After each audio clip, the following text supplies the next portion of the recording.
कस्तूरी ने यह देखा तो वह बोली, बाबू, इसमें आपका कोई कसूर नहीं है। अगर मैं उस रात आपको जिस्म नहीं बेचती तो किसी और को बेचती, लेकिन बाबू, उस दिन के बाद से मैंने अपना जिस्म किसी को नहीं बेचा।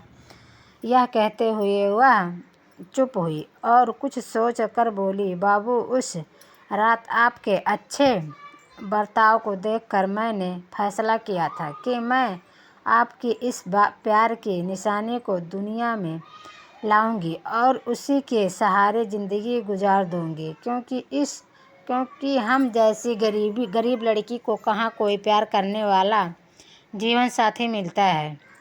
इतना कहकर कस्तूरी का गला भर आया। वह आगे बोली, बाबू, यह आपकी निशानी है और मैं इसे दुनिया में लाऊंगी, चाहे इसके लिए मुझे मरना ही क्यों ना पड़े।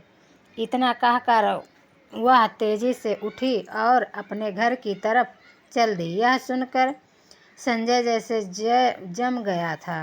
वह कहकर भी कुछ नहीं कह पाया। उसने फैसला किया कि कल वह कस्तूरी के घर जाकर उससे शादी की बात करेगा। वह रात संजय को लंबी लग रही थी। सुबह संजय जल्दी उठा और बदहवास सा कस्तूरी के घर की तरफ चल दिया। वह उसके मोहल्ले के पास पहुंचा तो एक जगह बहुत भीड़ जमी थी। वह किसी अनहोनी के डर को दिल में लिए भीड़ को चीर कर पहुंचा तो उसने जो देखा तो जैसे उसका दिल बाहर निकलने की कोशिश कर रहा है।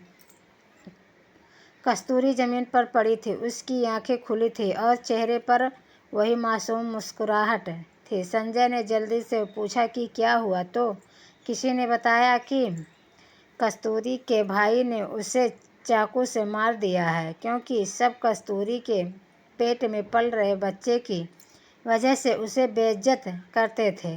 संजय पीछे हटने लगा। अब उसे लगने लगा था कि वह गिर जाएगा। तभी पुलिस का शायराना बजने लगा तो भीड़ हटने लगी। संजय पीछे हटते हुए कस्तूरी को देख रहा था। उसका एक हाथ अपने पेट पर था और शायद वह अपने प्यार को मरते हुए नहीं बचाना चाहती थी।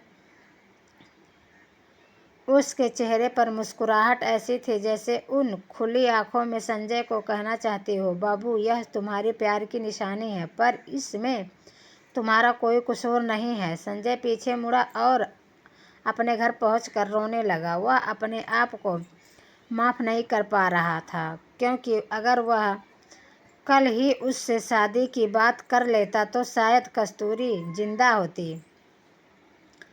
बारिश होने लगी थी। बादल जोर से गरज रहे थे। वे भी कस्तूरी के प्यार के लिए रो रहे थे।